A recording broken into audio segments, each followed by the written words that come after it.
Assalamualaikum warahmatullahi wabarakatuh. Selamat datang kembali di podcast MTS Negeri 5 Kulon Progo. Bersama saya Anika Ernawati. Kesuksesan di masa sekarang tidak lepas dari sejarah perjuangan di masa lalu. Oleh karena itu, kami mendatangkan narasumber yang tahu persis tentang MTS Negeri 5 Kulon Progo. Beliau adalah Bapak Musti SPD. Assalamualaikum Pak. Waalaikumsalam warahmatullahi wabarakatuh. Gimana nih kabarnya Pak? Alhamdulillah baik-baik saja. Makin ceria saja. Alhamdulillah, ini sudah purna kan lebih fresh. Mungkin ada yang belum kenal Pak Musti. Monggo Pak bisa memperkenalkan diri terlebih dahulu. Ya, terima kasih Mbak Erna sebagai ketua OSIS ya sekarang. Ya, Alhamdulillah. Kalau saya memperkenalkan diri, berawal dari perkenalan apa nih? Keluarga? Mungkin nama jenengan dulu. Oh, nama dulu. Tadi sudah kenal ya. Ya, nama saya Musti. Saya terlahir 5 Oktober 1963. Jadi sudah 60 tahun yang lalu. Saya dilahirkan di Larangan, Purworejo Samigaluh. Keluarga, saya punya istri 1, anak 3. Pekerjaan, istri saya hanya di rumah, wira swasta. Mungkin itu saja perkenalan keluarga. Pak Musti kan sudah purna. Ya. Mungkin kegiatan selama ini apa saja Pak? Oh, banyak Pak, di rumah.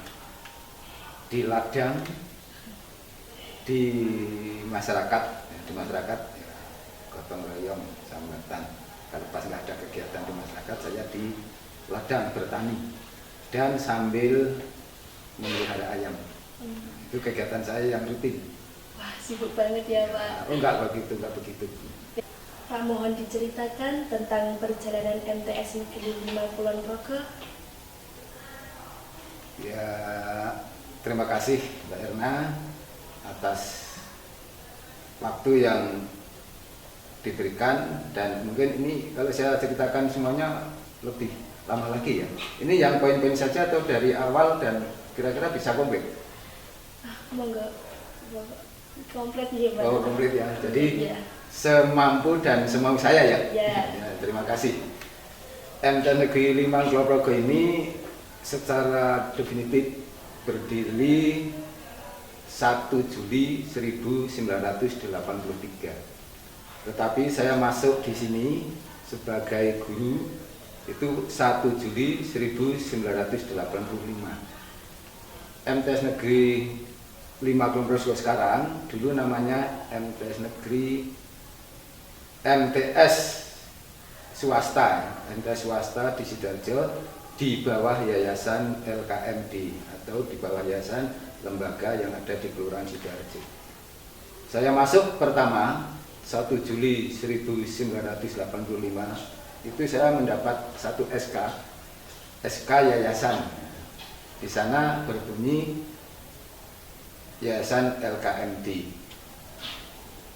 Pada tahun itu betul-betul MTS Sidoarjo masih saat itu swasta kedudukannya.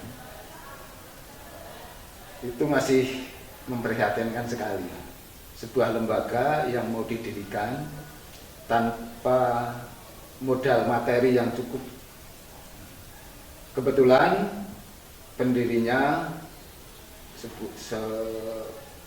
sebuah organisasi atau panitia yang diketuai oleh Pak Mohkar Sidi atau Pak Mursid itu.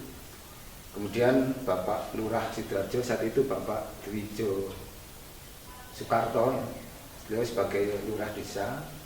Kemudian para sesepuh sepuh yang lenggah di Sidoarjo beserta para takmir masjid di sekitar MTS ini. Kemudian mendirikan sebuah lembaga pendidikan yang inginnya pertama itu swasta. Tapi karena swasta itu sulit berdiri, sulit berkembang ya, dengan harapan kalau nanti suatu ketika bisa diusulkan menjadi penegrian, harapan ke depan insya Allah MTS Sidoarjo saat itu menjadi MTS yang lebih maju. Saya cerita dari awal dulu ya Pak. MTS Sidoarjo itu didirikan di lahan sawah. MTS Madrasah Tengah Sawah memang betul ya. Di tengah sawah, kanan kiri masih sawah. Dan pertama didirikan itu bermodalkan satu rumah kampung berdinding bambu. Hanya memuat satu kelas dulu. Tahun pertama satu kelas masuk. Kemudian tahun kedua karena ada murid baru lagi satu rombongan, masih kurang tempat. Terus membeli satu rumah lagi. Tahun ketiga masih kurang tempat lagi. Terus ada wakaf rumah dari Pak Supangat. Itu kebetulan kakaknya Pak Sukamto yang dulu sebagai kepala madrasah yang pertama di sini. Terus menjadi ada 3 rumah. Nah, 3 rumah itu awal modal pembelajaran atau KBM di MTS Sidoarjo saat itu. Nah, dalam perkembangannya rumah-rumah itu kan rumah kuno ya. Dalam arti tiangnya masih kayu, dindingnya bambu, lantainya tanah. Nah, kalau saya cerita masa lalu itu sebenarnya saya agak nelongso sedikit. Tapi alhamdulillah dengan nelongso itu akhirnya seperti saya lihat seperti ini ya. Tapi perlu saya ceritakan dari mulainya berdiri dengan fasilitas yang seadanya.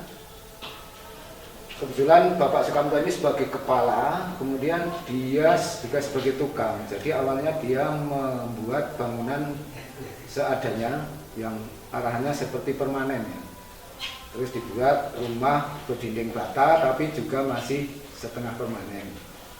Nah, itu berlangsung sampai tahun hampir 1990-an. Nah, tahun 1988 itu ada niat untuk difilialkan atau dikelas jauhkan, sehingga mengajukan izin ke Kemenak akhirnya dikabulkan, dibuat kelas jauh dari MTS Ndonomulyo yang disebut di sini namanya MTS Filial Sidoarjo. Nah, setelah menjadi filial oleh pemerintah diperhatikan, kemudian diberikan satu gedung yang ada di paling bawah itu. Nah, itu berdirinya gedung pertama dan MTS Sidoarjo statusnya filial Ndonomulyo. Nah, saat itu kepala sekolahnya sudah bukan Pak Sukamto lagi, tapi sudah Pak Tukirin. Pak Tukirin itu kepala pertama resmi MTS Negeri Filial di Sidoarjo, tapi filialnya di Ndonomulyo. Dalam perkembangannya, Pak Sukamto ini diangkat sebagai pegawai negeri di Gunung Kidul sehingga tidak bisa melanjutkan. Terus diganti Pak Tukirin tadi. Pak Tukirin beberapa tahun, sekitar 4 tahun di MTS ini, kemudian silih berganti sampai sekarang ini sudah ada sekitar 10 kepala madrasah yang pernah menjabat di MTS Sidoarjo, MTS Filial Ndonomulyo, dan sekarang MTS Negeri 5 Kulon Progo. Perlu saya sampaikan, kepala madrasah dari awal sampai saat ini yang pertama Bapak Sukamto Arif, Dr. Andes Sukamto Arif. Ini yang pertama menjabat sebagai kepala madrasah. Kemudian yang berikutnya ini Bapak Tukirin, Dr. Andes Tukirin ini sebagai kepala madrasah, status MTS-nya filial Ndonomulyo. Jadi kepala madrasah filial. Kemudian berikutnya ini Bapak Muhmasun, ini dari Purworejo, Bapak Dr. Andes Muhammad Mahsun dari Purworejo, dia sudah almarhum. Kemudian berikutnya Bapak Dr. Andes Mukarjo, ini dari Sleman. Kemudian Bapak Profesor, saat itu belum profesor ya, saat itu Bapak Dr. Andes Subiantoro MAG. Nah, yang sekarang Bapak Subiantoro itu sebagai dosen di UIN saat ini. tapi pernah menjabat kepala madrasah MTS Negeri 5 Kulon Progo ini. Dan kebetulan sekarang sudah guru besar, profesor.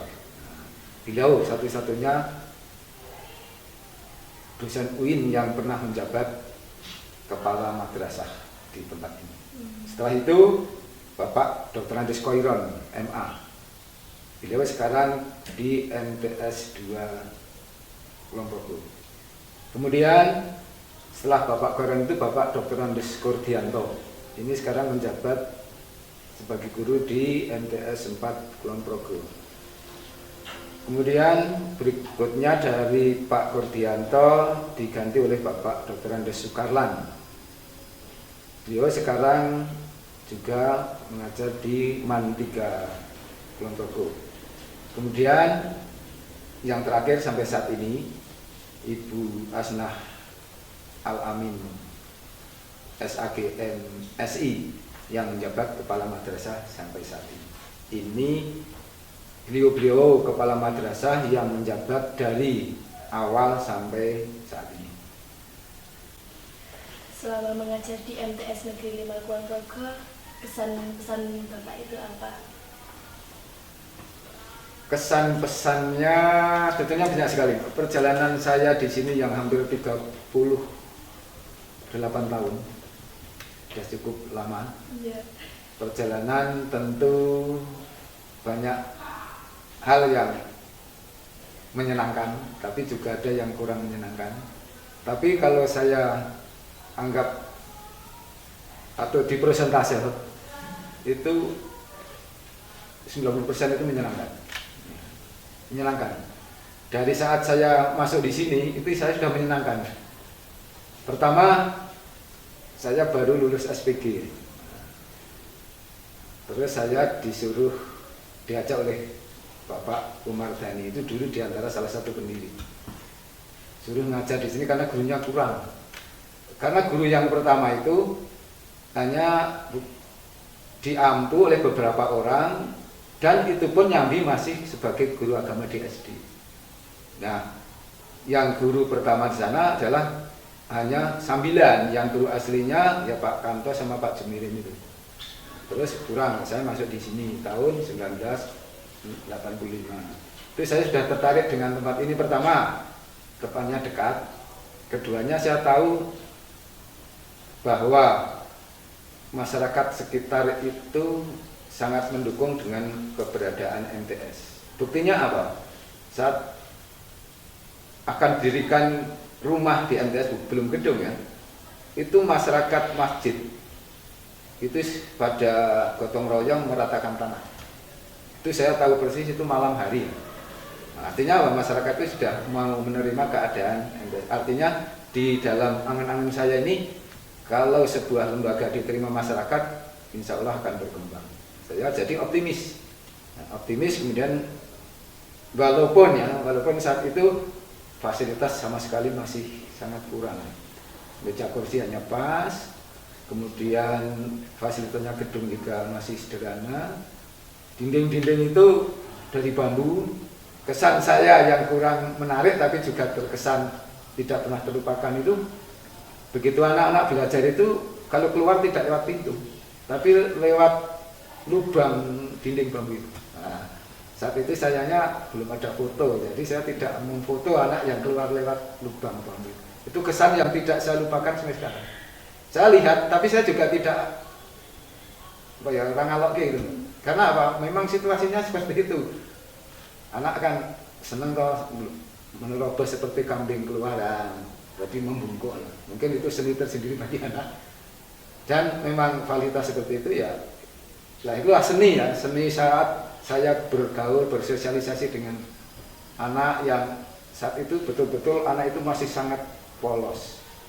Saat polos itu artinya apa? Yang anak-anak masuk kelas ini itu memang dia itu kebanyakan tidak ingin sekolah, tapi kemudian didatangi ke rumah karena ketidaksekolahkan, ya tetap nanti akhirnya akan menjadi pengangguran yang tidak begitu jelas.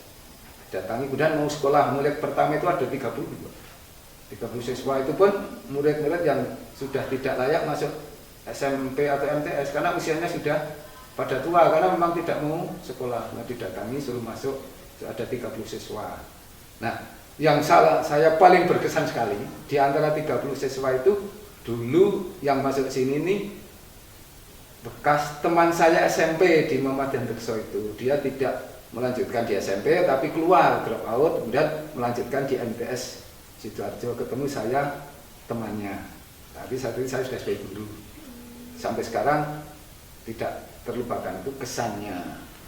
Kemudian kesan-kesan yang lain itu banyak sekali, kalau saya ceritakan mungkin saya satu jam. 1 jam ini.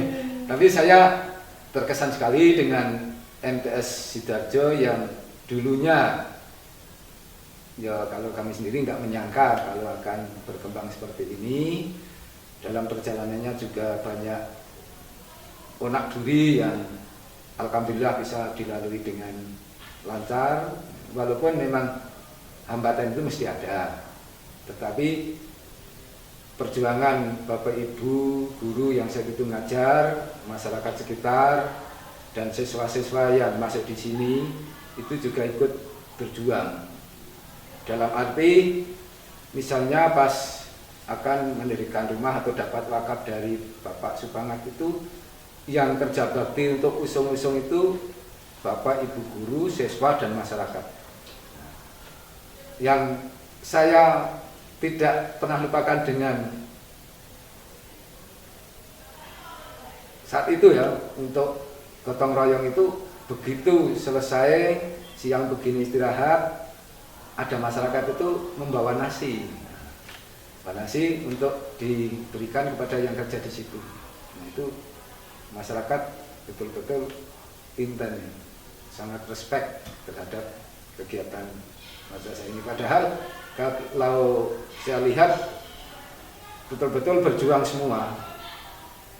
Jadi yang mengajar di sini, yang kerja di sini sebagai tenaga kependidikan itu nggak ada dalam hati itu ngen-ngen untuk dapat uang, untuk dapat gaji, itu nggak ada. Karena saat yang pertama ada MTS ini saya masuk ya, tapi ini syukur nanti oleh ini bisa misalnya untuk kesan tadi Mbak. Gaji saya pertama ini Rp600 per 1 jam. Saya pegang 6 jam, 3.600. Itu kalau untuk ukuran materi jelas bukan. Tapi mengapa Bapak Ibu guru yang bekerja atau mengajar di situ juga semangat. Jadi tiap hari datang, kalau pas ada jam mengajar ya tetap datang. Nah, mulai saat itu saya sudah betul-betul merasakan ya, sudah merasa enjoy bahasa sekarang ini untuk di MTS. Terus saya pikir kalau saya hanya bermodal ijazah SPG, bagaimana masa depan saya? Karena ini sekolah MTS, sekolah menengah, minimal yang mengampu itu di saat itu ya diploma 2. Diploma 2 atau diploma 1 itu baru bisa sebagai guru tingkat menengah. Nah, saat itu saya berangan-angan, saya sambil ngajar, saya kuliah. Saat itu saya sambil kuliah, kebetulan kuliahnya sore, jadi pagi ngajar, sore kuliah. Nah, saya kuliah tamat tahun 92, karena kuliahnya saya sambil kan tidak fokus. 92 saya lulus. Nah, saya punya ijazah S1 mulai tahun 1992.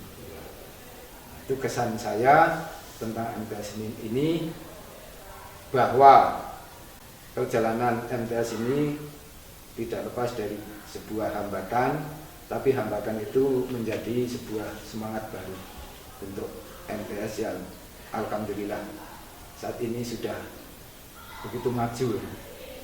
Apalagi begitu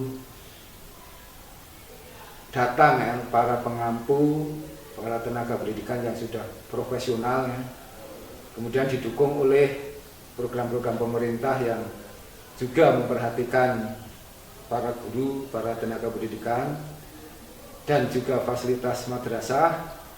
Ini sudah tidak kalah dengan madrasah kota. Terus termasuk siswanya juga semangat belajarnya luar biasa. Dari pengamatan saya sudah banyak prestasi yang ditorehkan madrasah ini. Yang paling menonjol ini juga kesan juga ya, saat ujian nasional madrasah ini pernah juara di tingkat Kabupaten Ponorogo, juara 1. Itu bukan main-main ya. Karena saya hanya berapa?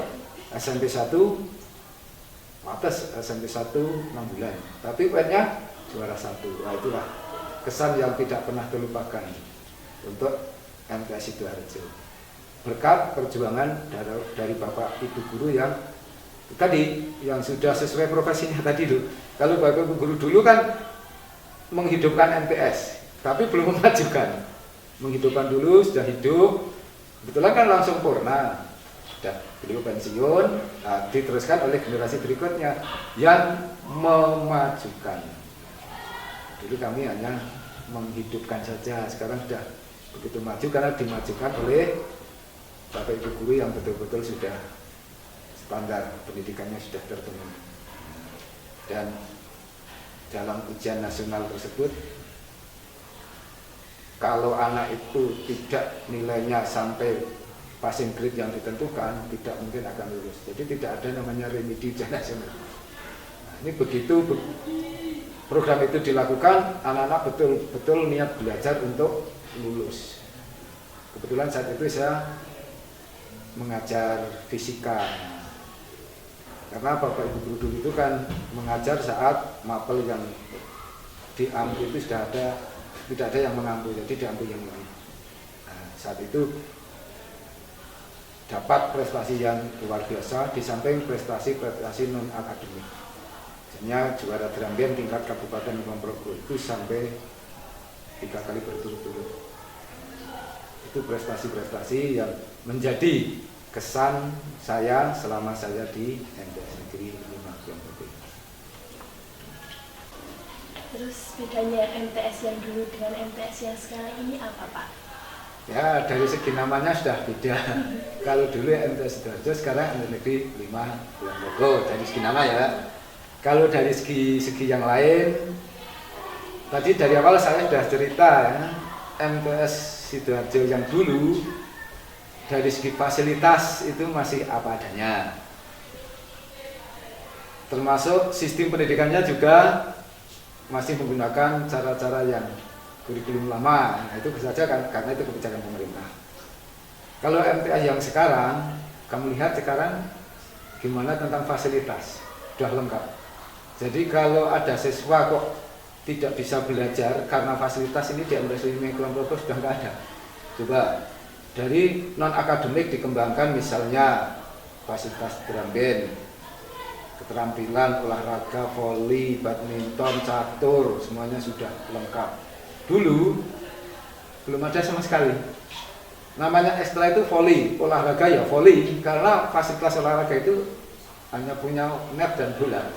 Nah, jadi dulu ya karena memang dari segi kemampuan, keadaan diselenggarakan dengan kemampuan yang sesuai dengan kemampuannya, artinya padanya. Dan memang pemerintah saat itu belum begitu, ya katakanlah pemerintah dulu belum sekaya sekarang. Pemerintah dulu itu namanya bangunan gedung itu masih jarang. Zamannya Orde Baru itu kan dana juga masih terbatas. Apalagi namanya bantuan ya.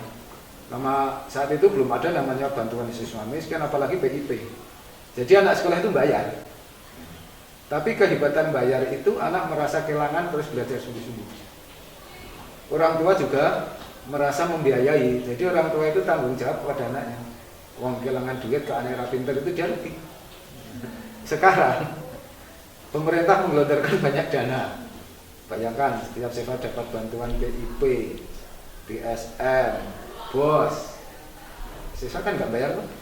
Nah, tapi kadang terlena, begitu nggak bayar itu siswa tidak merasa susah payah orang tua mencari uang.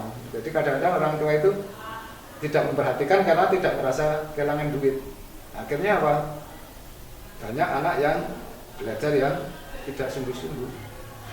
Karena memang fasilitas sudah ada, Dan yang jelas cara hidup dulu dengan sekarang itu berbeda. Tentang lembaga yang dulu masih MTS Sidoarjo, sekopnya belum se-Kulon Progo, baru lokal Sidoarjo. Sekarang sudah sekopnya Kulon Progo. Artinya apa? MTS Negeri 5 Kulon Progo itu minimal orang Kulon Progo itu sudah mengurutkan dari MTS 1 sampai MTS 6 ada di Kulon Progo. Di antaranya MTS 5 ada di Sidoarjo. Nah ini kan dulu MTS Sidoarjo, sekarang menjadi MTS 5 Kulon Progo. Ini skopnya lebih luas dibanding dengan MTS Sidoarjo. Walaupun dulu juga sudah dikenal banyak orang karena sudah banyak prestasi yang ditorehkan. Hanya MTS Sidoarjo juara drum-band tingkat kabupaten. Begitu diumumkan, orang langsung mengenal MTS Sidoarjo itu mana ya?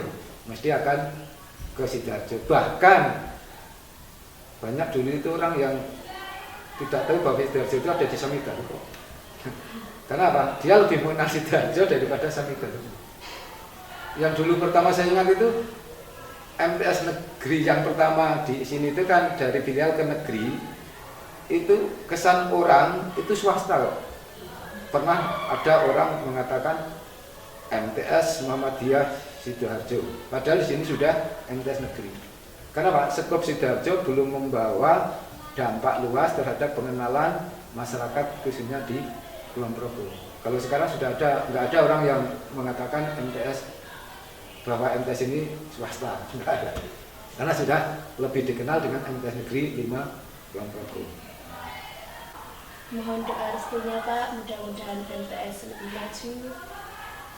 Ya, saya doakan, selalu saya doakan, walaupun saya sudah purna, tapi saya doakan bahwa MTS negeri 5 Kulon Progo itu akan lebih maju lagi, walaupun sekarang sudah maju.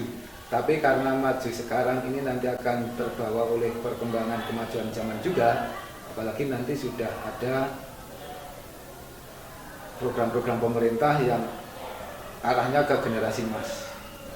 Ini nanti akan lebih mengejar zaman yang sekarang mungkin sudah maju, tapi nanti zamannya nanti lagi masih agak ketinggalan. Saya mendoakan mudah-mudahan MTS Negeri 5 Progo selalu bisa mengikuti perkembangan zaman. Artinya walaupun zaman sampai kemajuan seperti apapun, teknologi majunya seperti apapun, MTS Negeri 5 Progo selalu update mengikuti kemajuan zaman tersebut, sehingga MTS Negeri 5 Progo menjadi MTS Negeri yang selalu didambakan oleh warga Sidoarjo, Samigaluh, dan Kulon Progo pada umumnya. Baik, terima kasih Pak Musti telah meluangkan waktunya untuk bercerita di podcast MTS Negeri 5 Kulon Progo. Sama-sama. Semoga segala jasa dan perjuangan Pak Musti mendapatkan balasan pahala dari Allah Subhanahu wa Ta'ala. Amin. Dan semoga di masa purna Bapak ini selalu diberikan kesehatan dan kesuksesan. Amin. Demikian podcast kita hari ini bersama Bapak Musti. Semoga bermanfaat bagi kita semua. Saya selaku host di sini banyak salah kata, mohon maaf. Wassalamualaikum warahmatullahi wabarakatuh. Waalaikumsalam.